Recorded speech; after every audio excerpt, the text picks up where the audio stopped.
Hello, my name is Charlie Cooke and I run a boxing fitness company called Union Jab, and I also have a dog running around in the background of my video. So I started Union Jab when I was at the university.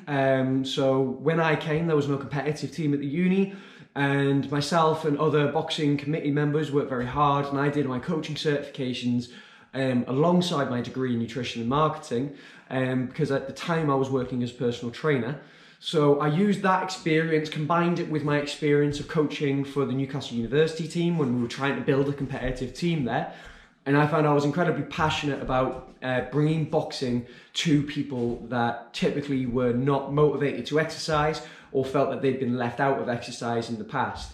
A lot of that owes to my own experience being autistic, and obviously with a lot of symptoms of ADHD and bipolar that tend to come with Asperger's syndrome and now termed autistic spectrum disorder.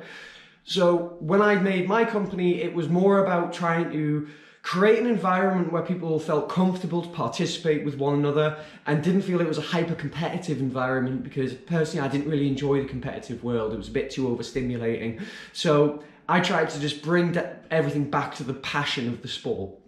The startup team have been unbelievably valuable. So I started obviously when I was at uni, and I was fortunate enough to attend the initial startup workshops, which I would really recommend anybody to do, because in those workshops it's practical knowledge. So I studied a marketing degree, which is fantastic, and I'm not putting it down, but I feel that real world experience is quite different to, or at least at small local startup, than it is to when you're learning large scale business where you're having to think about individual pieces of marketing plans. Because at the startup phase, you're just trying to get everything going at once and you have to do everything.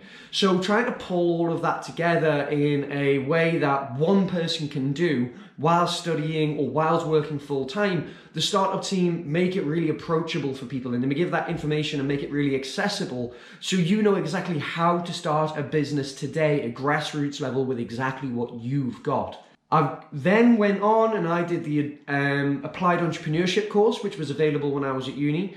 And the Applied Entrepreneurship is where I started Union Jab properly, and I got coached on all kinds of things, from how to market my business better, how to do my statistics better, different approaches to try and gain funding and so on. And it again was all practical knowledge.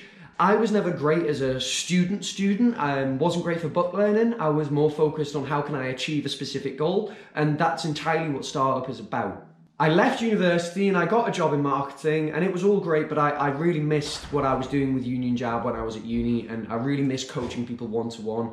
So I brought the business back when we came out of lockdown, because I think that was a time where everybody felt we needed to do a lot more. So I brought the business back and I chatted to the startup team straight away, and they were kind enough to still provide business support advice in the form of advisors such as, before it was Tracy Clarkson, now you have Alison there, who's also fantastic, and they can give you lots of seasoned experience and advice over their time in helping other businesses, and the university will provide that for you. I was then also told about a startup fund provided by Santander Universities by Alison in such startup appointments, and I applied and I was fortunate enough to be awarded a grant.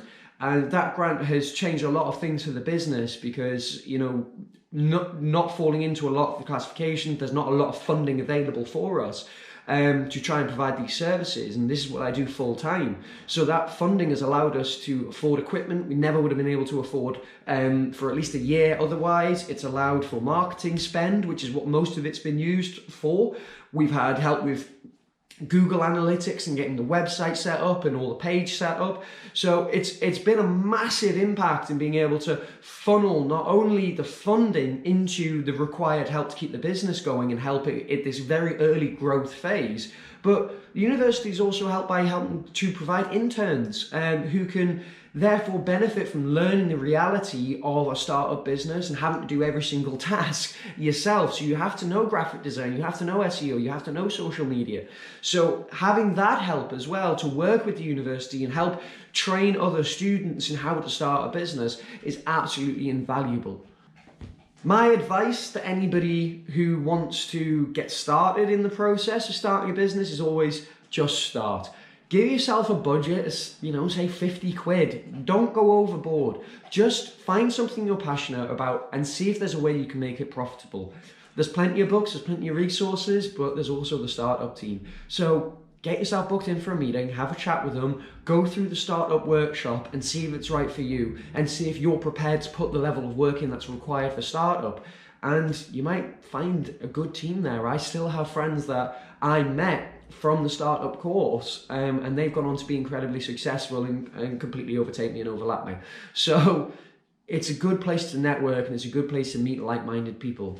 Definitely sign up for the workshops, definitely attend startup, definitely get a meeting, and just get started today.